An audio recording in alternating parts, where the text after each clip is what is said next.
Eu vou contar uma história para vocês. Há 20 anos atrás, eu ouvi uma das histórias mais tétricas que eu já vi na minha vida. E pode ser que alguns de vocês já tenham ouvido essa história aqui entre vocês. E se já ouviram, vão lembrar comigo essa história com dor. Uma certa ocasião, numa igreja de um certo lugar no Brasil, uma mocinha pediu licença para conversar lá na frente, no microfone. Ela frequentava a igreja um ano e pouco. E ela pegou o microfone da mão da moça e falou: eu tenho que contar para vocês um pecado meu. E as pessoas paralisadas olhando ela falar. E ela disse: eu quero contar para vocês. Estava ali na igreja naquela hora, o pastor se arrumando ali, ajeitando alguma coisa. A esposa do pastor com os 2 filhos, mais ali no lado da esquerda, da minha esquerda. E a igreja toda ali junta. E ela disse: eu tenho que contar o meu pecado para vocês. E o pecado que eu tenho que contar é que eu sou amante do pastor. Na hora que ela disse isso, a esposa do pastor desmaiou ali na hora. E os filhos correram para acudir. E o pastor veio para ela e falou assim: o que você está falando? Você enlouqueceu? Que isso, menina? Ela falou: eu tinha que contar, eu preciso resolver meu problema. Eu preciso salvar a sua alma. Eu preciso resolver você. Os danitas, eles sempre usam essa: cuidado, eu preciso ajudar. Sempre usam a palavra da ajuda, viu? E naquele momento a igreja toda ficou em alvoroço. Eu não preciso dizer que não houve culto. Não houve culto. Não conseguiram fazer o culto. A esposa do pastor foi levantada dali, foi levada lá para fora. O pastor não sabia o que fazer. Começou a dizer: irmãos, por favor, isso é um grande mal entendido. Ela dizia: não é, meu bem. Eu precisava dizer, eu tenho que salvar você e tenho que salvar mim.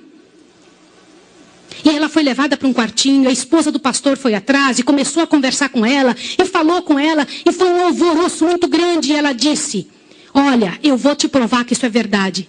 Nós combinamos que ninguém nunca ia saber, foi uma coisa muito bem feita, mas eu preciso te contar.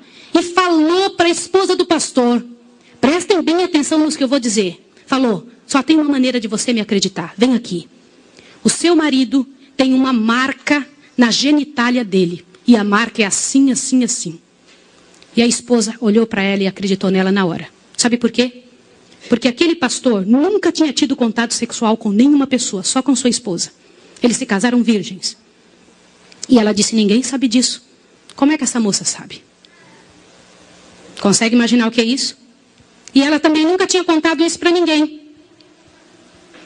E ela pegou a esposa do pastor, passou a acreditar. E ela contou detalhes sobre o corpo do pastor, detalhes sobre ele, até de coisas que ele falava enquanto dormia. Preste atenção. Eu não preciso dizer para vocês que aquele casamento acabou. A igreja todinha daquele pastor entrou num estado de bancarrota que vocês não têm ideia. Uma palavra, como diz Tiago, pode estragar a vida de uma pessoa para sempre. Sabe quantos anos se passou dessa história? Até que eu fiquei sabendo, isso foi há 20 anos atrás que eu fiquei sabendo. Já tinha se passado 20 anos que isso tinha acontecido. Por que eu fiquei sabendo dessa história? Foi numa mesa, numa comissão, numa associação. O presidente um dia nos chamou e disse o seguinte: irmãos, eu preciso da ajuda de vocês e oração por algo. O que foi? Há 20 anos atrás aconteceu a história de um pastor e contou toda a história para nós. Foi numa igreja assim, assim, assim, e nós tiramos a credencial desse pastor. E esse pastor foi para um sítio e ficou sozinho. A esposa dele é casada, tem outros filhos, está vivendo a vida dela. Mas eu fui chamado, olha o presidente nos contando. Eu fui chamado há alguns dias na casa de uma senhora com os cabelos todos brancos morrendo de câncer.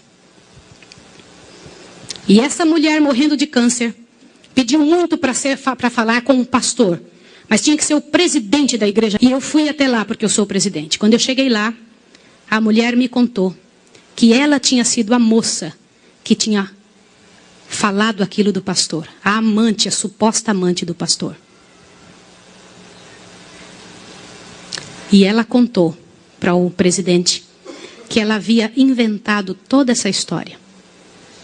Mas como que ela sabia dos detalhes do corpo do pastor? Na ocasião em que ela tinha se apaixonado pelo pastor, ela trabalhava como faxineira dentro do hospital. E o pastor foi internado, prestem atenção, internado uma cirurgia de apêndice e passou muito mal.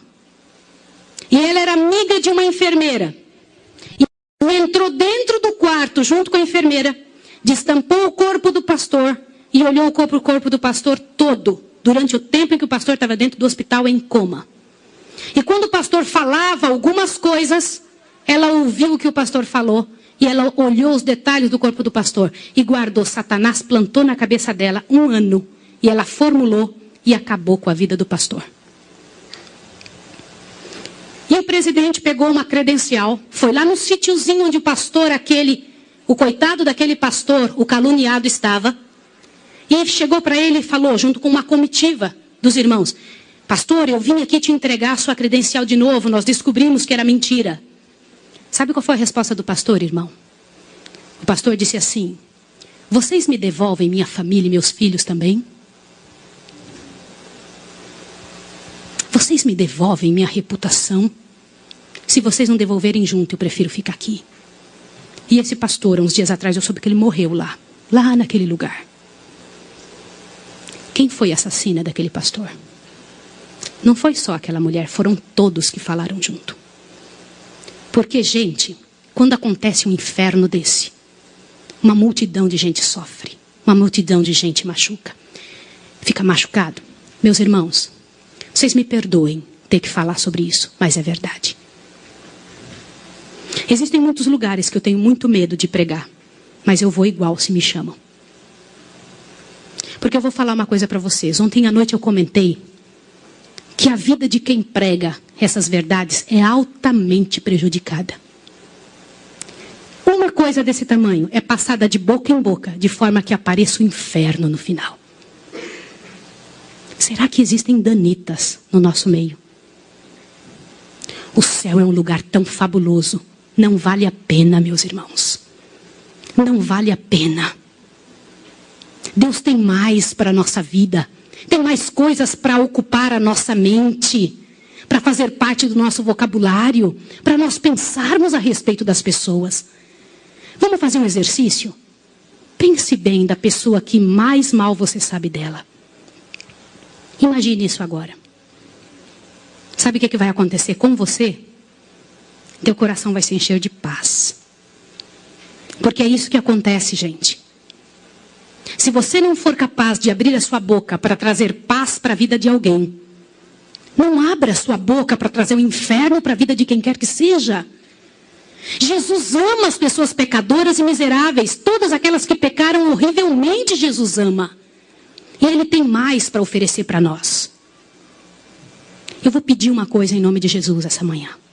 Uma coisa que é muito difícil de fazer. Mas se há alguém em nome de Jesus que falou algo de outra pessoa, ainda que seja verdade, e que não pediu perdão, que peça perdão a Deus agora e corra e peça perdão para a pessoa. Sabe por quê? Abre seu ouvido, que agora a parte principal desse sermão está aqui. Em nome de Jesus, abre seu ouvido. Eu preciso que você ouça, não deixa nada te atrapalhar. Você sabe por que existem igrejas frias que não mudam? Você já viu aquelas pessoas falarem? Você é ancião, não é, irmão? As pessoas vêm para você e reclamam: que igreja fria!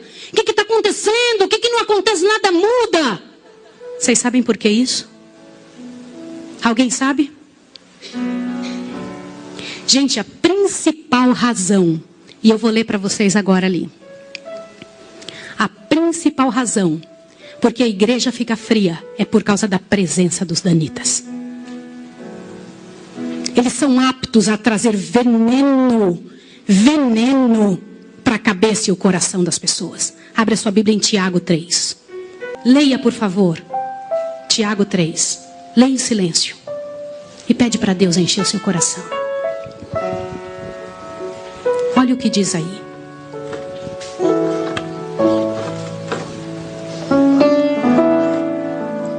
Meus irmãos, aqui na Bíblia diz que quem se acha juiz dos outros vai receber um juízo mais severo. Eu vou ler com vocês. Meus irmãos, não sejais muitos de vós mestres, sabendo que recebemos um juízo ainda mais severo. Todos tropeçamos em muitas coisas. Se alguém não tropeça em palavra, este homem é perfeito, e capaz de refrear todo o corpo. Sabe por que a gente não consegue vencer os outros pecados? Por causa da língua. Aqui está escrito isso, vocês acabaram de ler isso. Avante. Ora, quando pomos freios na boca dos cavalos, para que nos obedeçam, conseguimos dirigir todo o corpo.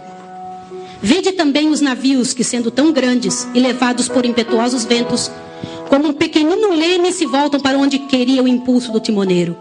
Assim também a língua é um pequeno membro e se gaba de grandes coisas.